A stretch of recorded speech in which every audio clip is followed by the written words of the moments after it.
welcome to the latest installment of My Dad Listens to This. I'm Juliet the daughter. And I'm Kevin the dad. And this week I kind of gave Dad a challenge because it's autumn and we're transitioning into a new season. I said, Dad, what's your go-to autumn album when you want to feel cozy? And he had to think about it, so he picked Kate and Anna McGarrigle. So, Dad, what do we need to know? Well, we need to know that this was a tough assignment for me because me and the word cozy were not exactly cozy. Mm-hmm. So I kind of went with something I thought, well, maybe intimate. I guess that's almost the same. That could work. But the first thing I thought of was Tapestry by Carole King. And Which we've already did covered. that. So this is 1A. Okay.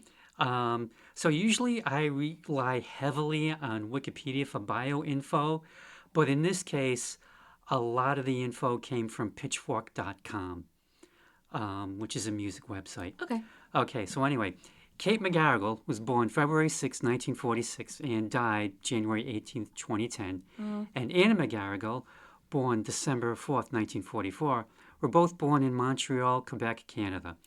There was a third sister, older sister, Jane McGarrigle, who was born April 26, 1941. Now, Jane was a songwriter, musician, and producer. She produced Kate's and Anna's Love Over and Over album, and she was also their business manager. She died January 24th, 2025, of ovarian cancer. She was 83. Now, when they were younger, their father, Frank, had an arch-top Gibson guitar on which all three sisters learned their first chords.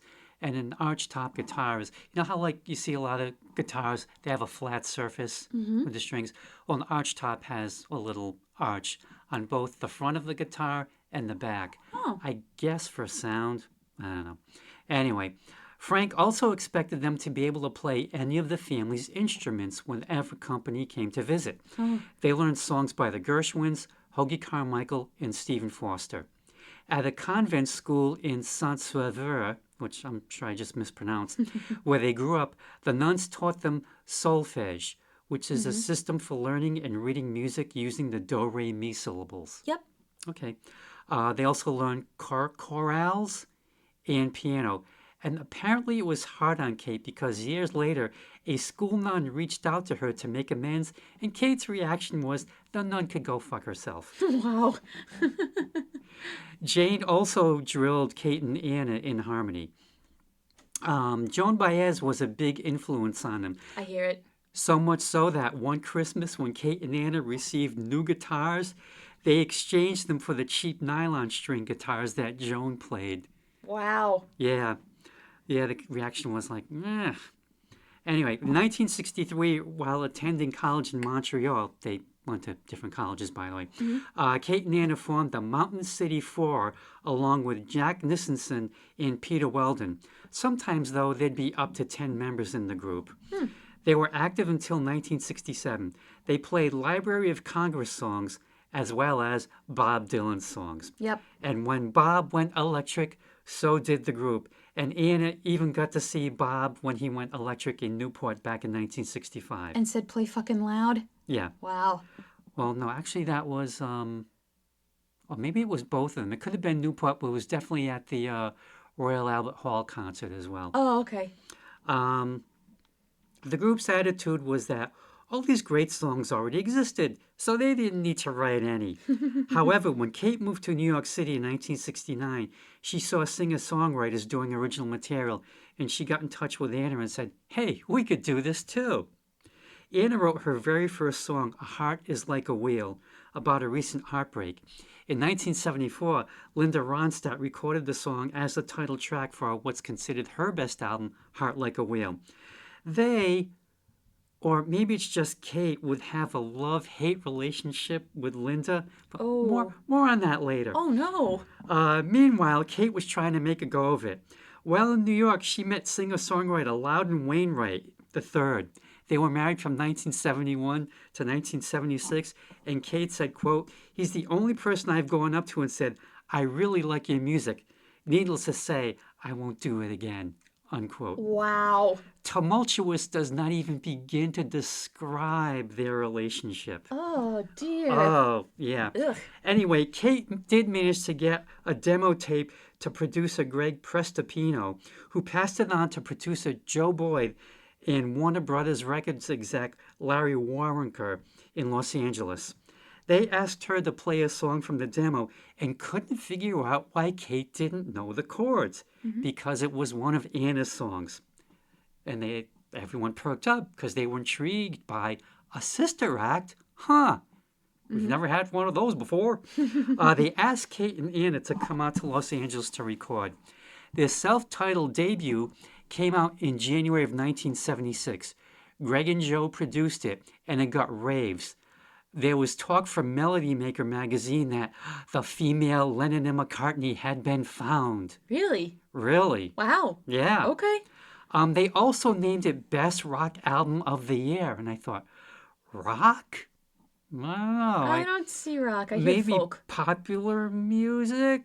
I don't know. Anyway, it was number one.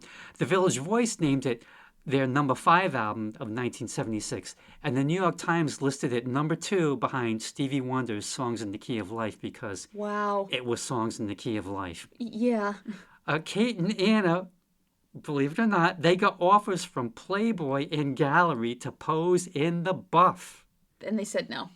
They turned down both magazines, but Anna thought it was pretty funny. They played one show in London and canceled their U.S. tour as Kate was pregnant for a third time with Martha. Her first resulted in a miscarriage, and her second resulted in Rufus. What's that? Rufus Wainwright. Oh, okay. Yeah. They also had the anxiety of having to put together a touring band, so they just said, no thanks. Their second album, Dancing with Bruised Knees, came out in 1977, and critic Robert Christgau said, it wasn't as tuneful as some might wish, but it was better than the debut. And depending on my mood, sometimes I think it is. Their third album, Pronto Monto, came out in 1978, and it's kind of un-Kate and Anna-like. It's kind of glossy, and it's the sound of the record company trying too hard to get a hit. But I still have the vinyl copy, and I've played it only once, and for me that was enough, but I've kept it because it's worth the back cover of the album, which I will show you when we are finished. Okay, maybe we can make that the cover for the episode, for the thumbnail. Oh, I think it would be hysterical. Okay. French Record came out in 1980 on Hannibal Records because Warner's dropped them after the third album. And yes, with that title, all the songs are in French. Love Over and Over came out in 1982 on Polydor Records. And then silence for 8 years. No, so not trouble, it's just silence. Yeah, they just, hey, when we have something, we'll put it out. I respect that. Heartbeats Accelerating came out in 1990 on Private Records. At least I think that's the name of it. I mean, I do have Heartbeats Accelerating on CD, and it just says Private. That's it. Not Private Records, not anything, just Private. It's a secret. Yep. Modopedia came out in 1996 on Hannibal, and the McGarrigle Hour came out in 1998, which was definitely a family affair. You had Kate, Anna, Jane, Loudon Wainwright, Rufus Wainwright, Martha Wainwright, Anna's husband Dane Lankin, and their 2 kids, Sylvan and Lily. That's cool. Special guest stars included Emmylou Harris and, wait for it, Who? Linda Ronstadt. Uh-oh. I'm going to mispronounce this, La Vache qui pleure, The cow. The Crying Cow. Yeah. which was a takeoff on La Vache Créite, Laughing Cow Creamery, Yeah, the cow who laughs, laughing Yep. cow. available at Whole Foods and other fine markets. Came out in 2003. It was all French songs. Their final album, The McGarrigle Christmas Hour, came out in 2005. Oh, is it any good? I haven't tracked it down yet, but I'm thinking, we're getting closer to the season. When the maybe I'll season find comes, it. okay. Maybe I'll find it somewhere. Kate and Anna were appointed members of the Order of Canada in 1993, which is the second highest honor for merit in Canada after the Order of Merit. Okay. They received the Governor General's Performing Arts Award in 2004, and in 2006, they received the Lifetime Achievement Award at the Society of Composers, Authors, and Music Publishers of Canada Awards. Okay. In 2010, they received the Mojo Roots Award, which is a British magazine, and Anna accepted, along with Rufus and Martha accepting on behalf of Kate for that award. Kate had died of clear cell sarcoma. Oof. They've been eligible for the Rock and Roll Hall of Fame since 2000, I think they're more folk than rock. but I would put them in as songwriters. I don't know. A lot of people cover their songs. Granted, they're not massive hits, but they have been covered a lot. As for me, I've heard of them. I had heard of them here and there through the years. Back in the mid or late 80s, I picked up a vinyl copy of Love Over and Over from the Weevil Library book sale for $1. Worth the buck, I think. One of the reasons I picked it up is it's one of my favorite record covers ever. It's a Gustave Doré engraving from Little Red Riding Hood. Oh, cool. I have no idea what the connection is with the album. Neither did David Letterman when he interviewed them on his show back in '83. Maybe they just liked it. I think so. Well, Anna said there was another Doré engraving that they wanted, but they couldn't get the rights to. Oh, okay. So this was number 2. Anyway, I took Love Over and Over home, played it, loved it, and then hunted down their other albums on vinyl, which I actually have the original pressings of their first 3 albums. In 1993, when your mom and I were at the beginning of our dating phase, we saw them at a small theater at Boston University. And it was November, so there's your fall connection. I remember it was raining. And you asked me once about acts I've seen that I couldn't believe actually came around here. This was one of them? They were definitely one of them. And I still have no idea how I found out that they were playing there. The only thing I can think of is probably the New Paper, which turned into the Providence Phoenix eventually. I think that was probably the only way I was able to figure out. This was pre-internet, kids. Did Mom like them? Yeah, I played her some of their stuff. So. Okay. Now, at that same time, Linda Ronstadt had put out her album, Winter Light, which got rave reviews, and it also contained her cover of Heartbeats Accelerating, Okay. which actually kind of became a hit for her. Okay. And when we were at that show, your mom remembers Kate making a snide comment about Linda along the lines of when she's through singing in Spanish. Oh, because she had done one of her Spanish music albums. But she is Spanish. Yeah. Yeah. So, but that just seems mean. Well, I think the thing is, I've always had a feeling that Kate was never a big Linda fan, and it probably grated on her that Linda's covers may have ensured their financial stability. Yeah, because that's money in their pocket as songwriters. But I don't think she's liked Linda's interpretations. Yeah, but Linda's not a bad person. No, she's not. But I also know that there was that Elvis Costello incident where Elvis Costello turned down the royalties from the covers that Linda did of his songs. Oh my God, does everyone just hate Linda Ronstadt except us? I don't know. I Oh, don't think God. so. Well, anyway, your mom and I got to see them a second time either in 1997 or 1998. So after you were married. Yeah, this was at the Somerville Theater in Somerville, Mass. So this is like we had to take the red line beyond the Harvard stop. Oh, wow. Oh, yeah. I think we had to take it to Davis Square and do some walking around to get to the place. And again, I don't know how I found out about the show, but it probably was the New Paper again, because it was 1998. Internet wasn't really a thing yet. That was for those science and college types. Anyway, Hannibal Records actually put out Kate and Anna McGarrigle on CD sometime in the 90s. Might have been the very late 90s, maybe even the early 2000s. It included all the original vinyl credits, and it went them one better by including the lyrics. All right, we like it when they do that. So let's dive in. It's very helpful. First track, kiss and say goodbye. Like when you're a little kid and your parent makes you blow a kiss and go, say bye-bye. In case they never come back. Say bye, bus. Anyway, to me, this is a song about a long-distance relationship. She's waiting for her lover to get off the plane as soon as possible so they can spend as much of the day together as they can. They'll see a French film, have dinner for two, and then go for a walk, which sounds like a great day if you ask me. My favorite lyric is, I know you like to think you've got taste, so I'll let you choose the time and place. Like a little teasing comment she just had to sneak in there. The song is almost bittersweet because you know the moment has to end, but until that happens, she's going to enjoy the time they have together now. As for the music, the piano reminded me of Carole King, and the backup singers reminded me of ABBA. So, very 70s, but comfortably so. Yeah, so Kate's love is coming to town and she cannot wait. Mm-hmm. And she's also in charge of this meeting or affair, whatever you want to call it. And she's very specific. Call me on the telephone, but only if you're traveling alone.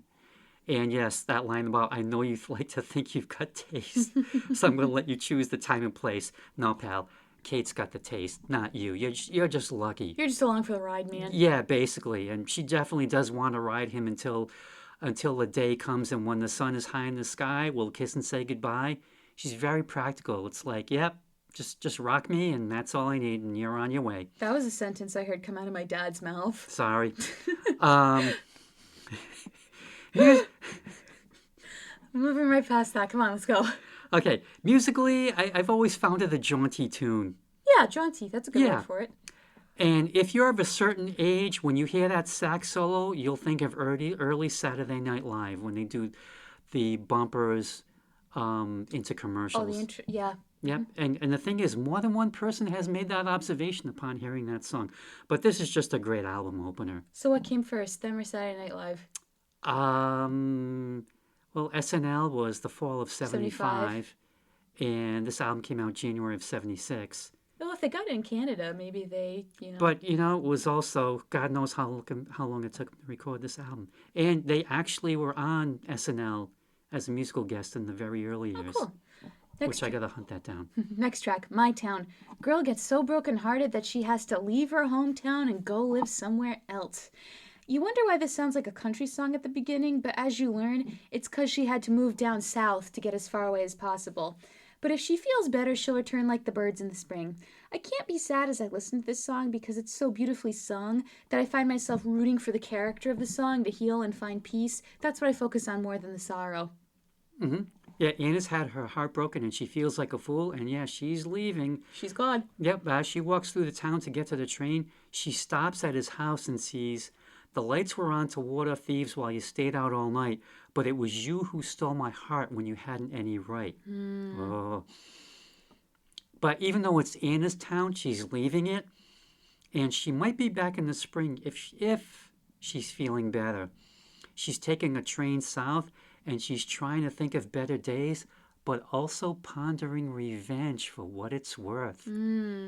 So she could come back a psycho Anna with a knife and get very personal. And then you hear the violins from Psycho playing zing, zing, zing.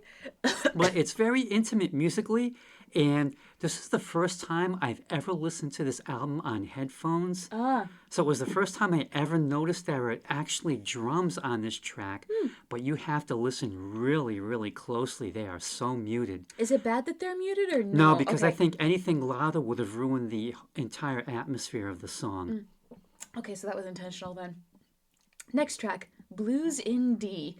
This would be interesting if it was a follow-up to the previous track story-wise. The lead singer's voice sounded a bit similar to Kate Bush in that opening. Yeah, this is you hear Kate singing.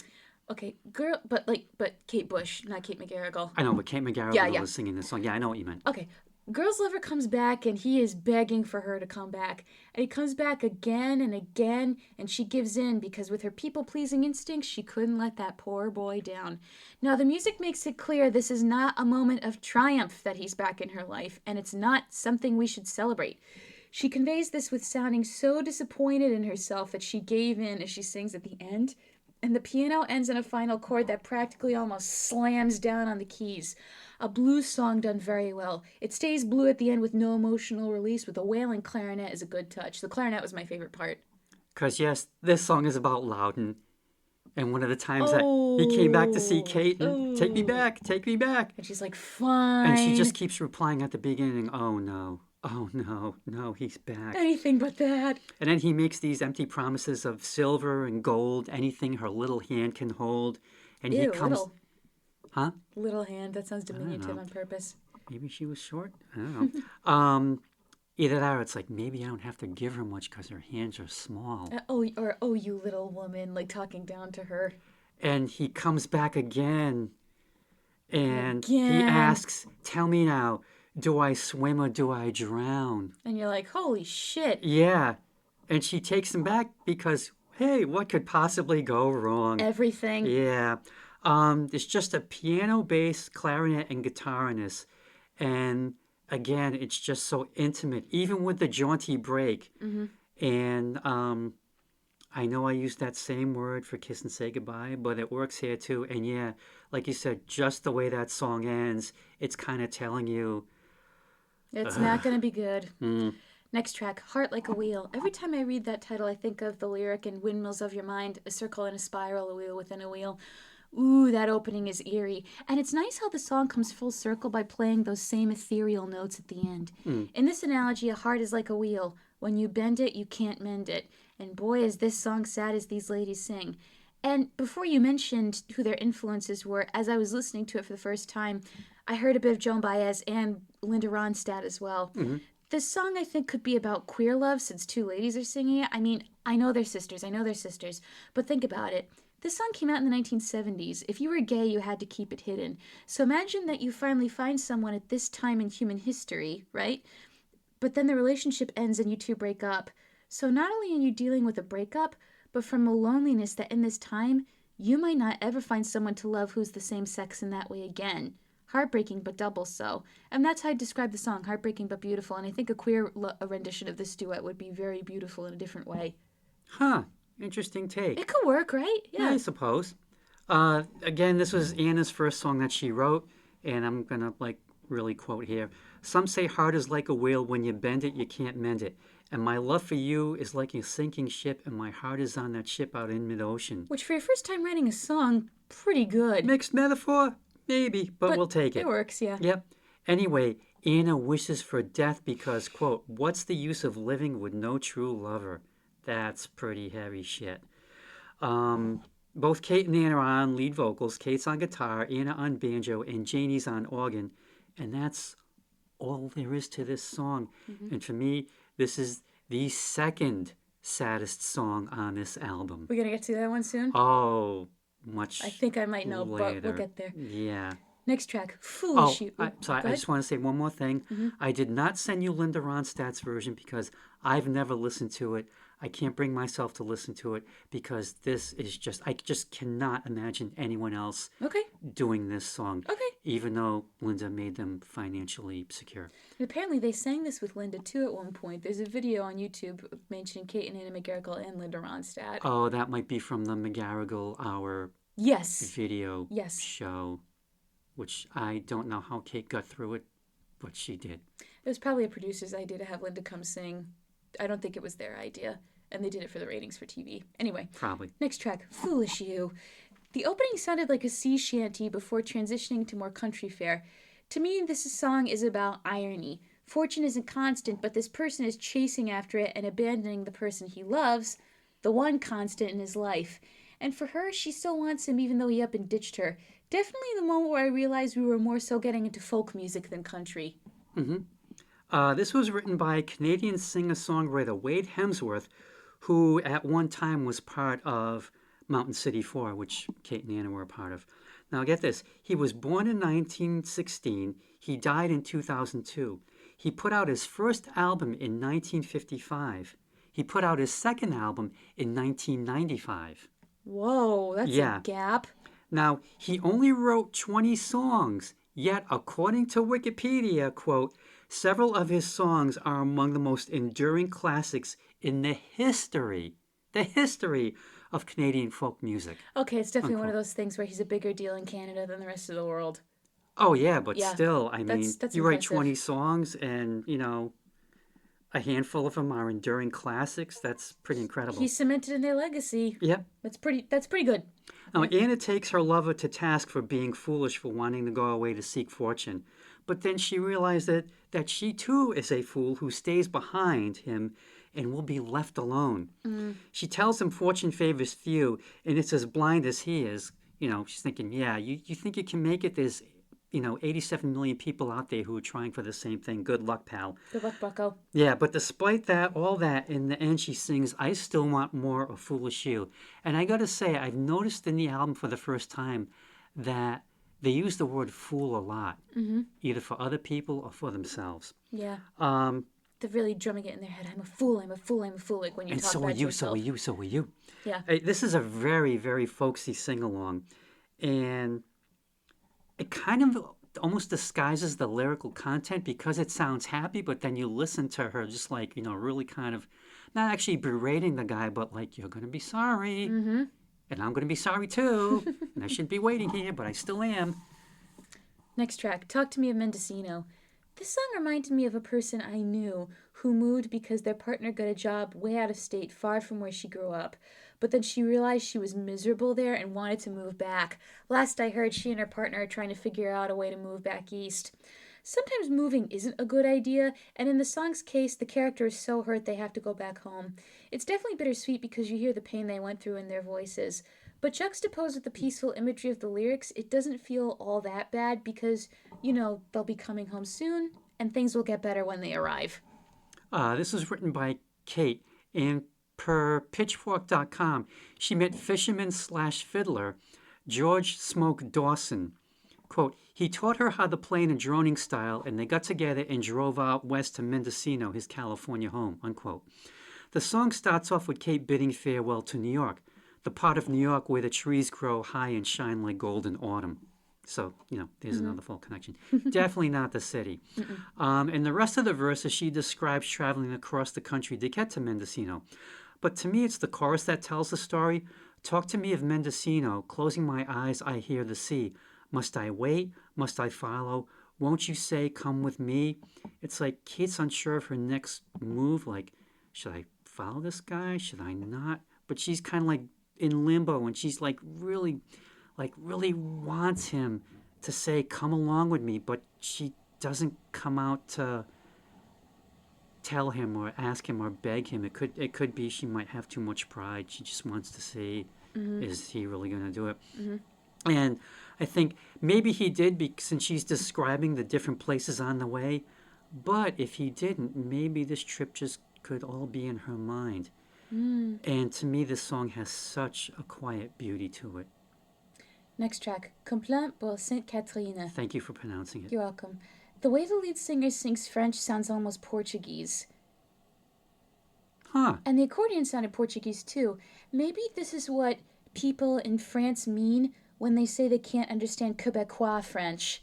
Huh, really? Oh yeah, my boss, Mr. Ba, he grew up speaking French because his country of origin is Senegal. Yeah. And he says when he goes to Canada just on vacation with his family, because of the Quebecois accent, it's kind of like Brazilian Portuguese versus European Portuguese, where you go there and the accent is so thick and the pronunciations are slightly different, and also the pace at which they speak the French is different. He can't understand it. It's almost like another language to him. If you're from Canada, I think this song will resonate with you a lot more as a moment of pride. I like their voices, though. It's a cute folk song, and you know who I wouldn't be surprised if they covered it at some point? No, who? Rafi. I think it'd be a cute song for him to sing on one of his kids' albums. Huh. Why not? It could work. Does he still do kids' albums? He's still performing. Oh, okay. He does his concerts. He did Baby Beluga with Yo-Yo Ma for Earth Day, which was very sweet. So yeah, he's still out there. He's still around. Okay. This was written by Anna and Philippe Tardachef. Now, St. Catherine is Montreal's main street. And St. Catherine is also the patron saint of single girls. Anna is one of them, singing about how she walks along the street, trying to catch the heat coming up from the metro in the winter. And it's so cold she can't stop to window shop. Yes, I had to look up the English translation of these lyrics. She keeps singing about how she's been in politics for a long time, but the only battle she's fought, though, is a 20-year war against mosquitoes. Apparently, they're rampant up there in the summer. From what I've read in different sources, this song is supposed to be a joke, I guess. Oh, me neither. Anyway, it's a fun song, and I guess I could see Raffi singing it. Yeah. Next track, Tell My Sister. Another song about returning home. But this time it's not the location that's calling out to her. It's her family, specifically her mother and her sister. This one has a more bluesy feel to it, and the saxophone does a great job contributing to the vibe. And think about it. She's flying from London to back home. So this is 1970s. No FaceTime, no texting. She's been isolated, and if you wanted to do a call overseas, it probably cost too much money, and any letters that went back and forth between Europe and Canada probably took a hell of a long time to get there. So she's been isolated. And you get the sense that by how many times she says the word alone, that someone left her high and dry. So she really needs to be with people she can trust right now. And that's not London, England, that's home. This was the one that got me emotional. When you have those days where you really need your mom, been there. Okay, this was written by Kate, and this is a tough one. Kate and Loudon were back together yet again, living in London. They were expecting a baby. Kate miscarried. Loudon left, and Kate had to go home alone. Oh, son of a bitch. And in the song, she can't even bear to tell her mother she's coming home alone, so she wants Anna to do it for her. Oh my God. And that first verse, it just gets me. Weatherman on the radio threatens rain, maybe snow. He don't know. I need blue skies. I gotta go. And Kate actually ended up leaving London in the rain. Oh. But she does say she'll go back again. But for now, tie her to the ground just so she can rest instead of being restless. And at first, the music is very spare, just mostly the piano and the clarinet.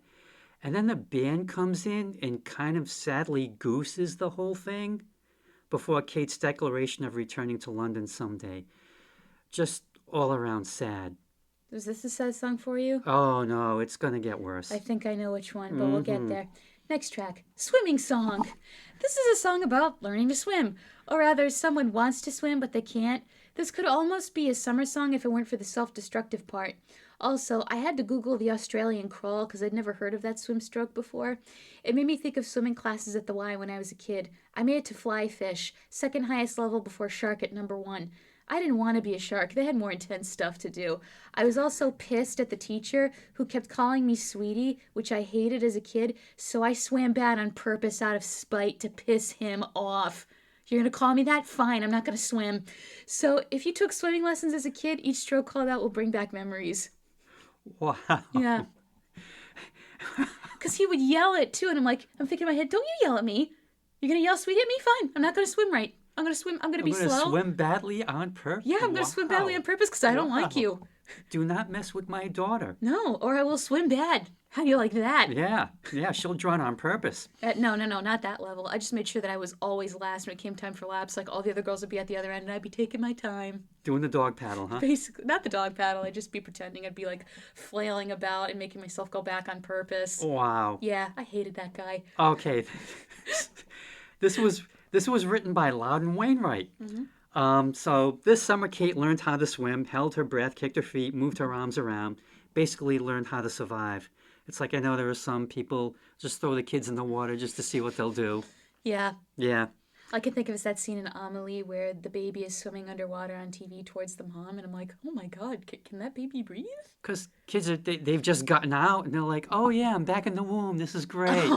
Why does the womb just keep going on and on and on? To be fair, though, the mother was standing a couple of inches away ready to catch them. Yeah. Anyway. So she learned the different strokes, and when you weren't looking, she did a cannonball. Sometimes she wore a suit, and sometimes she was informal. And I don't know if Loudon intended this, but to me, this is like a great summer camp song. I could just see, Except for the self-destructive part. Well, yeah, but I mean, because, what was it? Salt my wounds, clearing my eyes. I'm a self-destructive fool. Oh, yeah. Like, why am I doing this again? Yeah, I'm getting salt in my cuts if I go in the lake, or the chlorine stinging my eyes. If I'm in the pool, it's a lose-lose situation, but darn it, I'm going to survive either way. Next track, Jigsaw Puzzle of Life. At first, this song starts out very sweet, very much an opposites attract situation. One short, one tall. One curly-haired, one short-haired. And they fit together in the jigsaw puzzle of life, which I thought was a beautiful line. A less goofy version of being 2 square pegs in 2 round holes. But, of course, this doesn't last. And they want to break from the puzzle of life because they're sick of it, and they want something more straightforward to make the picture like dots and lines. Well, newsflash, if you want to make art, you gotta be with it for the good and the bad. But it sounds like they're burnt out and they need to break up. Bittersweet song with a very happy opening. Yep, this is written by Anna. She's met the one, and they're definitely opposites. Like you said, he's tall, she's small. He's got curly hair, hers is straight. But it works out. And she compares them to interlocking pieces in, well, see the title. Mm-hmm. But now 10 years have passed and the fit's a little loose and ragged. And as Anna says, we'd best take care. Mm-hmm. And I kind of got the feeling that, it's like all relationships where, you kind of go along and you kind of realize, yeah, you don't take that other person for granted. Yeah. And as far as I know, she and Dane Lincoln were married for a long, long time. And unfortunately, he passed away like 2 years ago. Oh. So it's just Anna. There's no Janie. There's no Kate. But she's got like the nieces and nephews and her kids. I'm also sad that there's not many views on YouTube for their music. I don't know. What's wrong with you people? Where's Canada? Canada, where are you? Yeah, I'm like, YouTube is worldwide. Yeah. Next track. Go Leave. This it? Mm-hmm. The opening sounded a bit like Captain Von Trapp playing Edelweiss in The Sound of Music. You can hear it. I'll take your word for it. From those two opening lines, I'm instantly sad. Go Leave. She's better than me. Ugh, it's just a guitar and a breathy, warbly voice that sounds like it's about to burst into tears any minute. This woman is brokenhearted. And even if the guy feels so guilty that after he says goodbye, he hasn't quite left yet, which, oh my God. And then I realized musically, it's like you took the song Love from Robin Hood, made it really sad, and you get this. If you were having a good day, you're going to be bummed after hearing this. It won't ruin your day, but it'll make you go, oof, that poor woman. Yeah, this was written by Kate, and yes, guess who it's about? God damn it. Yes, it's about Loudon. Kate's resigned herself to him finding someone else. She sings, Go Leave, she's better than me. Or at least she is stronger. She will make it last longer. That's nice for you. And she goes on to break down their marriage in simple yet precise words. It's all over. And yet at the end she sings, Could it be you are stalling? Hearts have a way of calling when they've been true. And yes, Loudon did stall. And they did get back together yet again. But not for long. They gotta stop. They gotta stop doing that. They did. Good. I don't even know how to describe Kate's performance. I wrote down the word incredible, but that's just so lame. When she sings the lines, and here they come, here come my tears, you can hear her starting to break down and cry. But she manages to mostly hold it together to the end. And I read that when she did the demo, she was crying through the demo. Oh, God. And when Anna and Jane heard the demo, they were crying too. Oh. And as I get older, this song, it just sounds so personal and so private that it's almost like an intrusion listening to it. Do you think this music gave her closure in a way, or just catharsis? I don't think it gave closure because he did come back. That's true. Maybe catharsis? Well, they always say, write what you know. Yeah. And, I mean, talk about suffering for your art. Oh, yeah. This is easily the saddest song on here and also just one of the saddest songs you will ever hear. Final track, Travelin' on for Jesus. Because we needed a happy song. Why are there two L's in Travelin'? Was it Canadian spelling or something? I think it's British. Oh, okay. This song actually has some good advice. Don't mind what the people say, but don't take everybody to be your friend. That's a good balance. Then she swears her love for Jesus and says amen, and that's the song. The last two lines feel the most preachy, but I was okay with it before that. Yeah, it's a traditional spiritual from the Bahamas, so I'm assuming they use the British English down there, hence the two L's for traveling. Maybe. Could be. And you know, it's a fun spiritual at that. Not like, Hallelujah.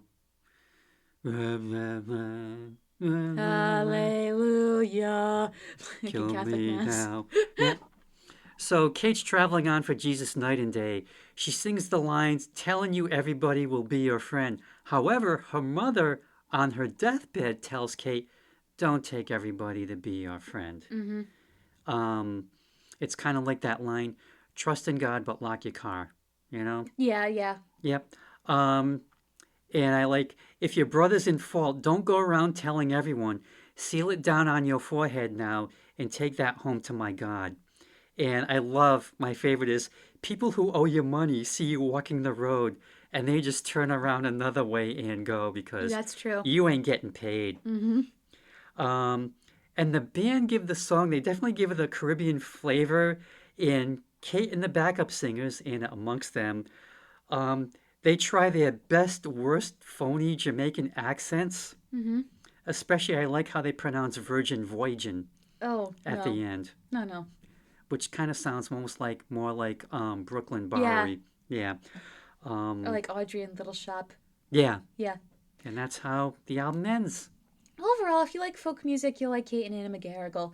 If you love Joan Baez or Joni Mitchell, these women are up your alley.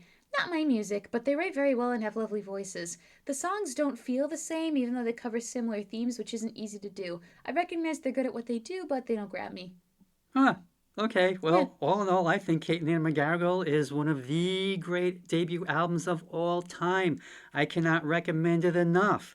The whole album is out there on YouTube, so check it out. And if you like that, try Over and Over next, and then go on to Dancer with Bruised Knees. All right, as always, thank you for listening to Lisa's Telling when my dad listens to this. Like, comment, subscribe, and all that jazz. The more you interact with the video, the greater chance we have of appearing on the YouTube homepage. If you follow me on social media, I post the episodes there. If you're friends of my dad, tell him what you want to listen to, and he'll email it right to your inbox. As always, thank you for listening to Lisa's Telling when my dad listens to this. We will be back next time with another album to nitpick and gripe about. Dad, anything you want to say before we sign off? Yes, all I can say is, Kate and Anna, thank you for your incredible music, and rest in peace, Kate.